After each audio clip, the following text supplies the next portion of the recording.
Donald Trump's campaign is in a little bit of a panic following the disastrous debate performance where the president refused to condemn white supremacists, interrupted Biden a total of 128 times, brought down an avalanche of lies upon the American people, and generally made a complete ass of himself.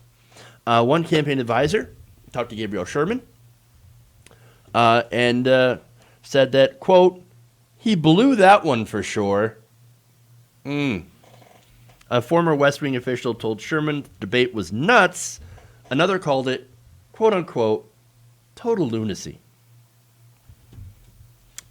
And prominent Republican added that Trump, quote, didn't win over any voters, and he pissed off a lot of people.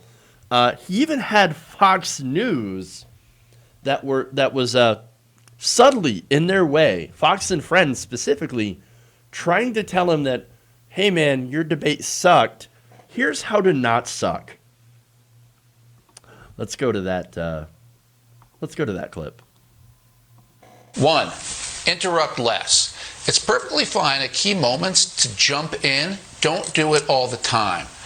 2, let Biden flail around. The president actually saved Biden on several instances. When he said to Joe Biden, you won't take a stand on packing the court. You won't take a stand on the filibuster.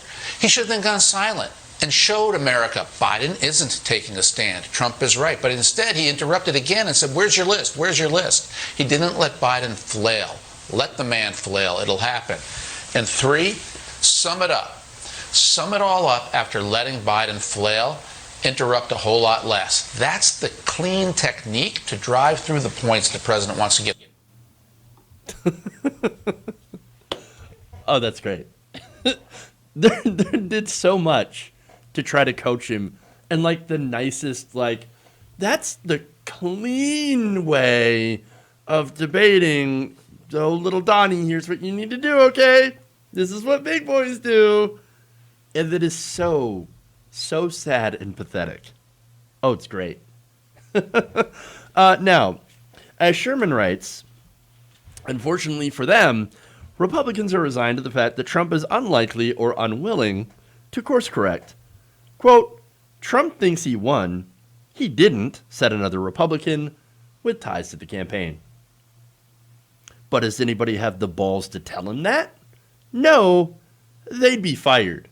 Which, look, this is true, right? And again, it's coming from people who are either in the campaign, close to the campaign, or formerly of the campaign.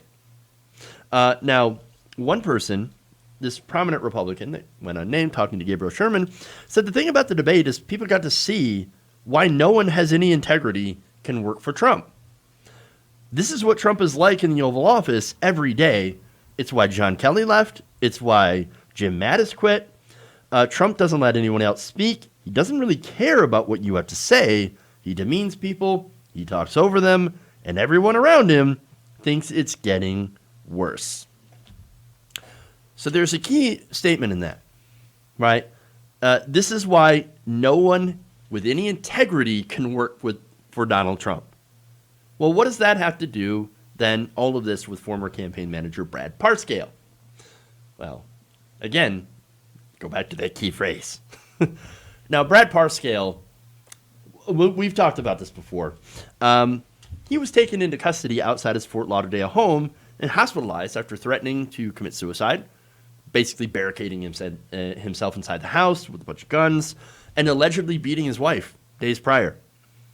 Sherman writes that his arrest became a, quote, visual metaphor for the chaos engulfing the Trump campaign. Damn. It is amazing how it keeps getting worse. One campaign advisor Sherman spoke to was shocked by the amount of force the police used to subdue and cuff Parscale. Quote, if Brad had been black, there would have been riots all over the country. You mean the riots that are going on right now that are saying police are over-aggressive? That police need to be reined in? Yeah, that would be nice. Would be nice. Police, by the way, have killed unarmed black men in far less hostile situations than Parscale's. I'm just saying. I mean, there's video of it that happens all the time.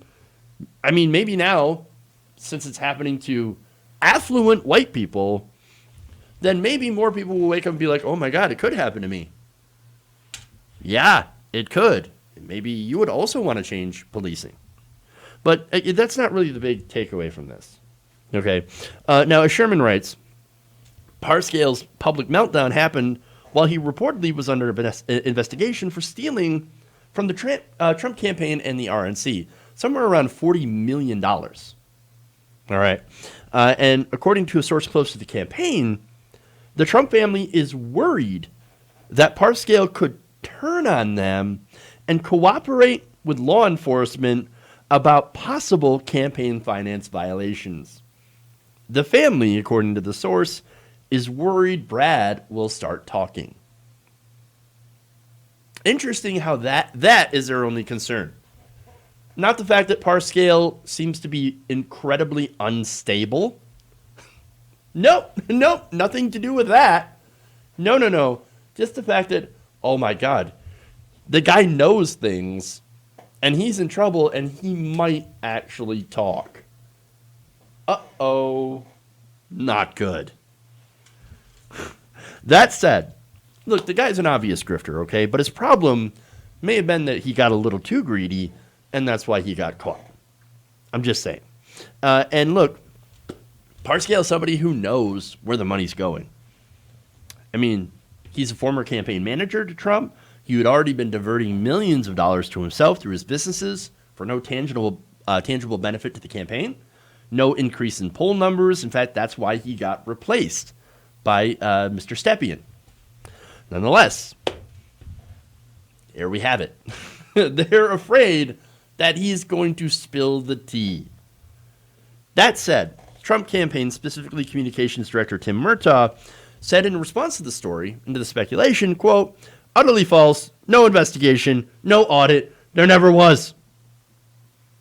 Okay, but wait a minute. How do you explain then why Parscale is being basically like erased from the Trump campaign? If he's such a friend and ally to the Trump organization and is only taking time out to get much needed help, then why are you scrubbing him from the site? Something is going on. There has to be some sort of damage control that's going on right now. And I think it's not going to be long until Donald Trump is asked about this by a reporter.